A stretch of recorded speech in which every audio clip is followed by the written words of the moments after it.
Hello, friends. I'm about to read part six of Sir Ernest Satow's introduction to Captain John Saris's account of his voyage to Japan.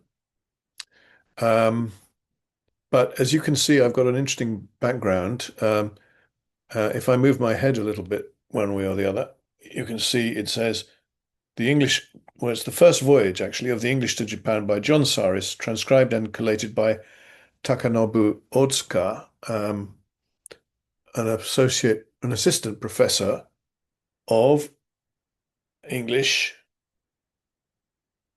philology at the Toyo Bunko, I think it is. Okay, well, anyway, I think we ought to know a bit more about this because it's a little bit complicated.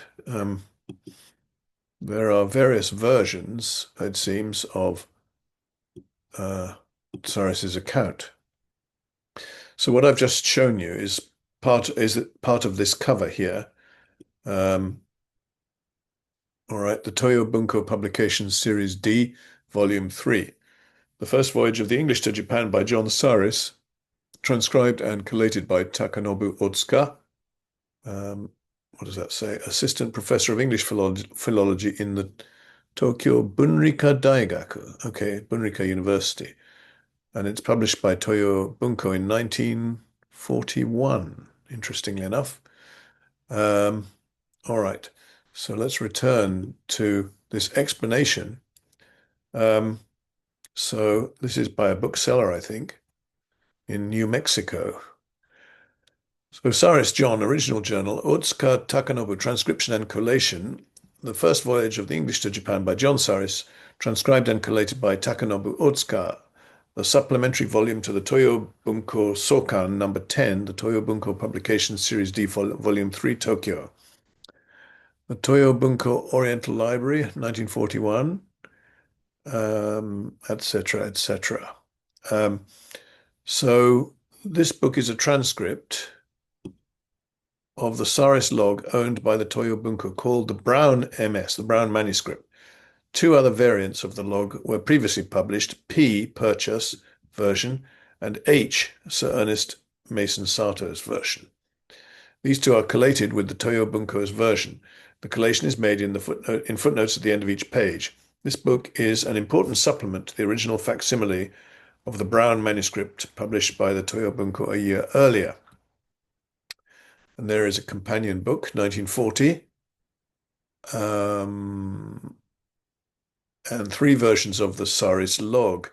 Several books have been published which deal with the log of Saris's visit to Japan in 1613. It should be noted that they deal with different versions of Saris's logs, I would say. These versions are the Brown manuscript, an original Saris manuscript version of his log, which was purchased by the Toyo Bunko in the 1920s, published in facsimile form in 1940 and transcribed in 1941. The hacklit version of the log, this is not a manuscript log. And the India Office manuscript supplemented with extracts from the Hacklit Society manuscript, edited and supplemented by Ernest Satow. The India Office log is an original Satis manuscript version of his log.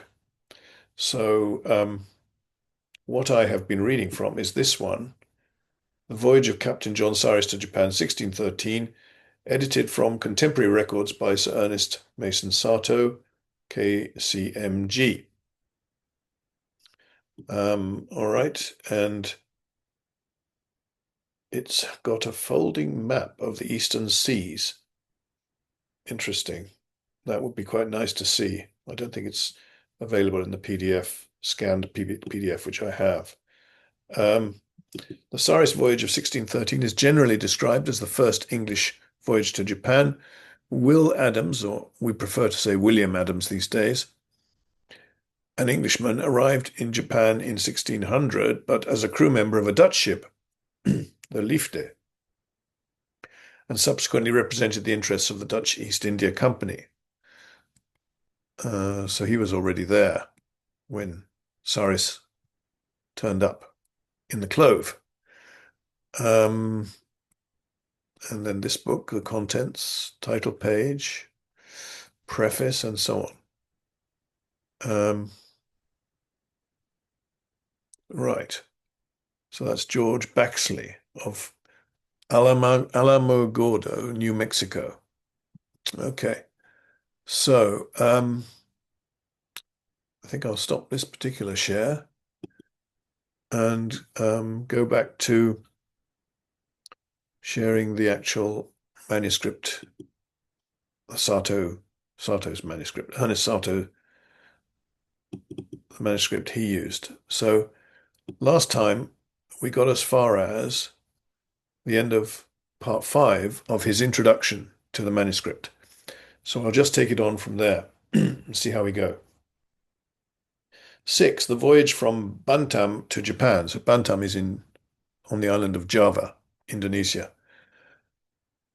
The Clove sailed from Bantam for Japan on January the 15th. The Clove is Saris's ship. And after calling it Jakarta, I think that must be Jakarta, afterwards Batavia. So then later called Batavia, and now I think Jakarta, where she took in water and other supplies, such as the place afforded, passed through the Straits of Salagia, south of Celebes, on the last day of the month. As always, I'm not fully confident of the pronunciation of all these names, so I'm sorry about that, but please forgive any mistakes on that front. Her course then lay outside Buton to the south between it and Hegadis Island, and then through the Buton Passage. From near the mouth of the Buton Straits, she steered across towards Buru, and from there northwards to Sulawesi, where Saris communicated with the shore through his Spaniard, who spoke the Ternatan language. On February 24th, she anchored at Batchian. At this place, Saris found the Dutch established in a fort, Barneveld, garrisoned by 30 soldiers, married some to native, others to Dutch women. The English commander remained till March the 7th, negotiating with the native chief for cloves, of which he was not able, however, to procure any. No cloves for the Clove.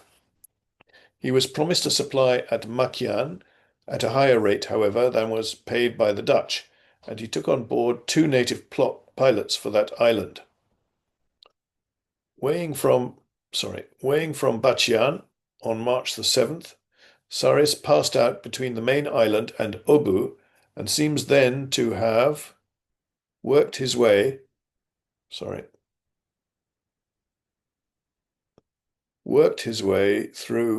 Herberg Strait, anchoring every night. On the 17th, he arrived off Poliweri in Makian, where he managed to procure a small quantity of cloves. The Dutch interfered, however, claiming a monopoly of the export under a treaty recently made with the chiefs of the island, and being in superior force, were able to prevent the natives from trading to the extent they would have wished. By the way, I haven't managed to locate a portrait of Saris, which is a bit unfortunate. I would like to do so, if anybody can help with that. More than once, the English and Dutch were on the point of coming to blows.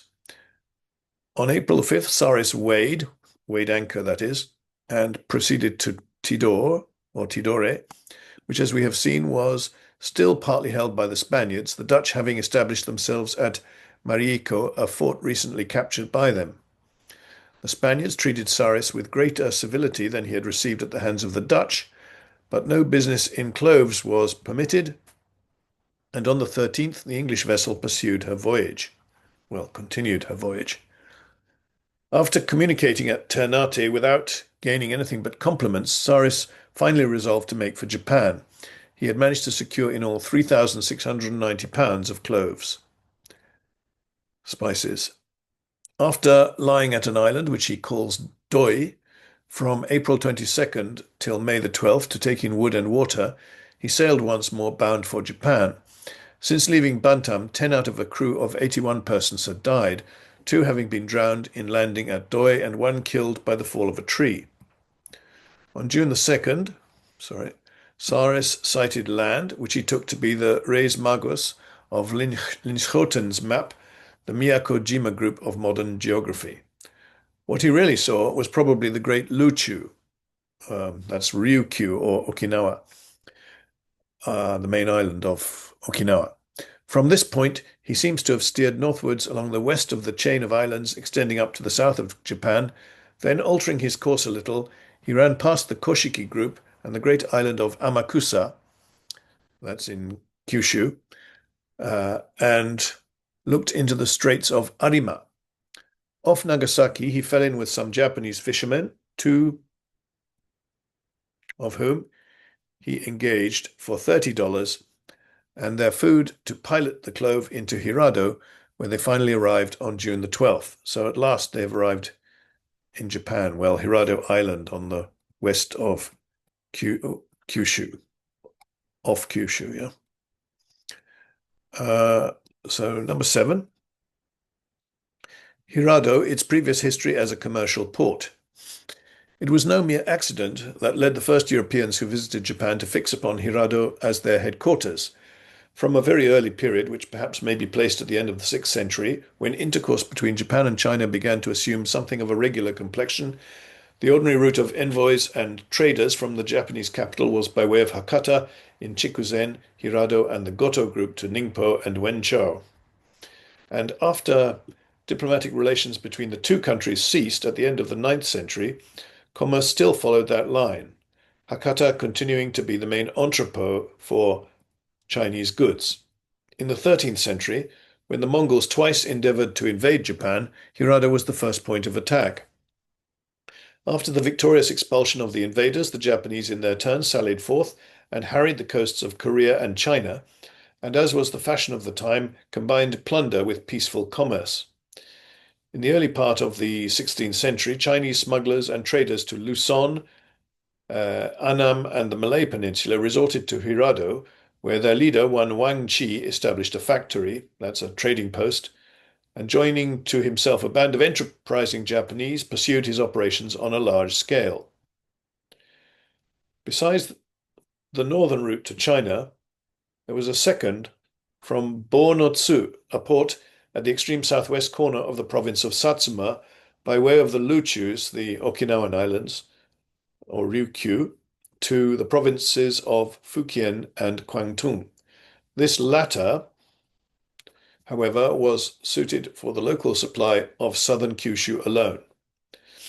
Without going into the question whether Japan was first discovered by Fernán Méndez Pinto and his companions, or by the other 3 Portuguese whom Maffei mentions on the authority of Antonio Galvão, this much seems certain, namely, that the first European navigators approached it from the south.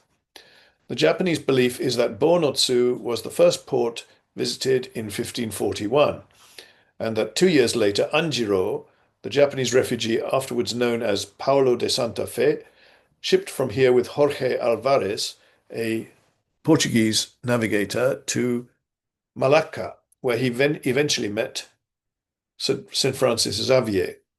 In the opinion of the Japanese writer mentioned in the footnote, it was by the advice of the Chinese smuggler Wang Chi that the Portuguese removed their commercial establishment to Hirado. Merchants were found residing there by Xavier when he passed through on his way from Kagoshima to Kyoto. In the missionary letters, mention is made of Portuguese vessels at Hirado in 1555. 4 years later, one anchored there while another visited Agune or Akune on the northwest coast of Satsuma. Later on in the same year, a ship is spoken of as being at Tomari, a port near Bo-no-tsu. Difficulties arose between the daimyo of Hirado and the missionaries, who gladly accepted an offer from Omura Sumitada, the daimyo of Omura, to grant them the revenues of the port of Yokose and a territory extending 2 leagues into the surrounding country. And some of the Portuguese captains were persuaded to anchor there. Still, they sometimes resorted to Hirado. And in 1565, we read of an attack made on a Portuguese vessel that had anchored at Kawachi, or Kochi, a few miles south of the town. In the same year, we find, let's just take a quick look at the footnote down there. Suganuma, Dai Nihon Shogyo-shi, Commercial History of Japan, page 286. In the same year, we find Don Joao Pereira at Fukuda, a small port outside the entrance to the Bay of Nagasaki.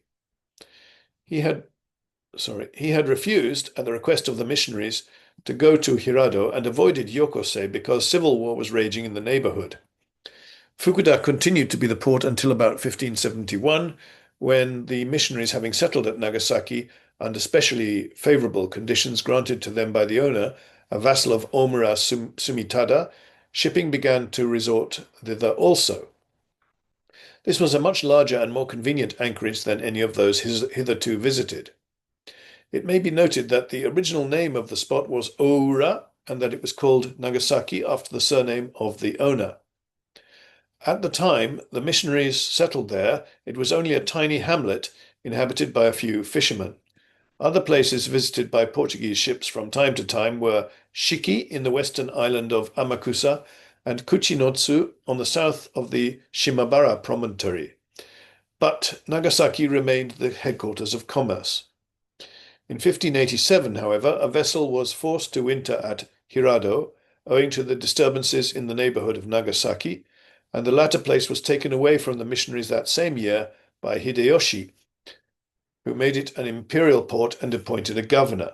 The Spaniards came to Hirado for the first time in 1580, so that the trade was divided between two centers.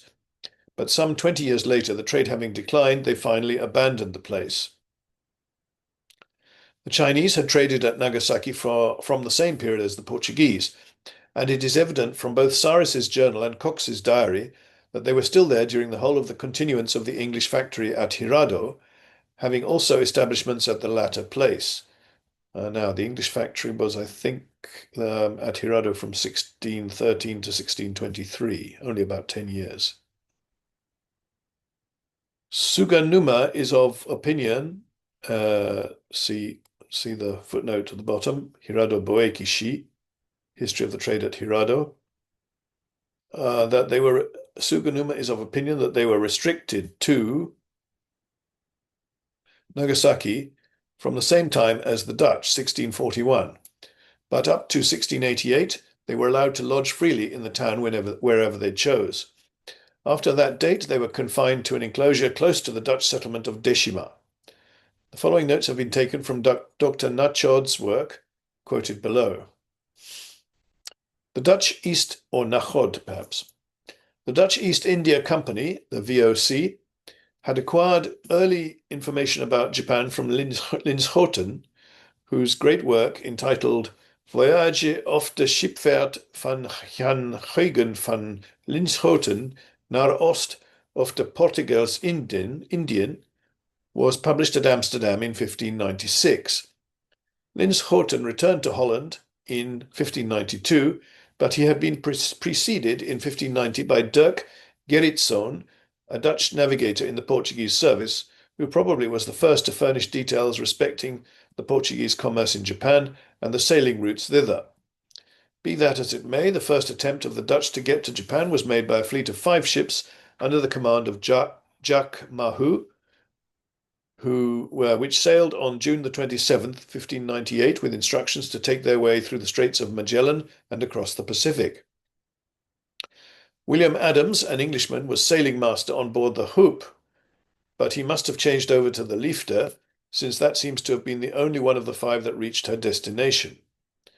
What the difficulties of navigation were in those days may be appreciated from the fact that the fleet arrived at the Straits, the Magellan Straits, in April 1599, but did not accomplish the passage till August the 24th. Through the Straits, that is, the passage. The ships were shortly afterwards separated by a storm, and the Blijde Boodschap, on board of which was Dirk Gerritzoon, was captured by the Spaniards at Valparaiso, further a long way up the coast of Chile, as it is now. The Tro reached the Moluccas, where she fell into the hands of the Portuguese. The Geloof returned through the Straits. Well, this is Nachod or Nachod. Die Beziehungen der niederländischen Ostindischen Kompanie zu Japan im 17. Jahrhundert. Okay. And Adams, writing in October 1611, gives the dates as April 6th and September 24th. That's regarding getting through the straits, isn't it? So the Caliph returned through the straits, falling in with another fleet under Olivier van Noort, and returned to Holland in July 1600. The Hope and Liefde quitted the coast of Chile on November 27th, and the former was never heard of again after she was separated from her remaining consort by a storm in north latitude 28 degrees on February 23rd, 1600. While the Liefde, with only 24 survivors out of a crew of 110, proceeding on her voyage alone, came in sight of the coast of Japan on April 19th. She anchored about a league off the capital of Bungo, now called Oita, in Beppu Bay, north latitude 33 degrees 15 minutes. Out of the 24, 6 died in a short time. Adams and one of the sailors were sent for by Ieyasu, who was then at Osaka, while the ship was brought up to Sakai, the nearest seaport, south of Osaka. After a prolonged detention, Adams was allowed to return to the ship, which, after a further delay, was ordered round to the Bay of Yedo, in all probability to the little port of Uraga at the entrance. The ship was made prize of and the crew detained in the country. Yedo is the old spelling of Edo, and of course now we call it Tokyo. The first news of the shipwreck was brought home by Olivier van Noort in August 1601, who, on January the 3rd in that year, falling in with a Portuguese captain of a junk at Borneo, learned from him that a large Dutch vessel of 250 tons had been cast away in Japan, which belonged to Steven Verhagen's company of adventurers.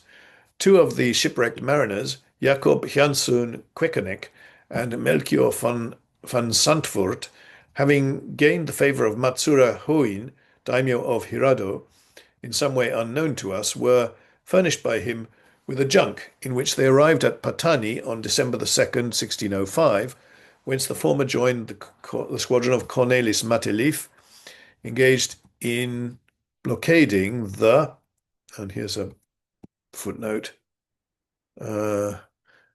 he had been staying, that's who is he. Adams had been there since early in the year, but started on July 26 for Yedo, arriving there August 10th. Okay. If you want to read that footnote, please pause this video. So, start again. 2 of the shipwrecked mariners, Jacob Janszoon Quekenek and Melchior van Zandvoort, having gained the favor of Matsura Hoin, daimyo of Hirado, in some way unknown to us, were furnished by him with a junk in which they arrived at Patani on December the 2nd, 1605, whence the former joined the squadron of Cornelis Matelif, engaged in blockading the, next page, Portuguese possession of Malacca in August 1606. Quekenek delivered the letter with which he had been provided by the King of Japan, so-called Ieyasu, was appointed captain of the Erasmus and lost his life in a sea fight with the Portuguese in October, while Melchior van Zandvoort returned from Patani to Japan, where he seems to have settled at Nagasaki. He is mentioned by both Saris and Cox in their diaries. Matelif, after beating the Portuguese, pursued his voyage to China and in September 1607 met at Shangchuan some Japanese pirate junks, by the captain of one of which he sent a message to Hirado to the effect that in 3 years' time he hoped to visit Japan.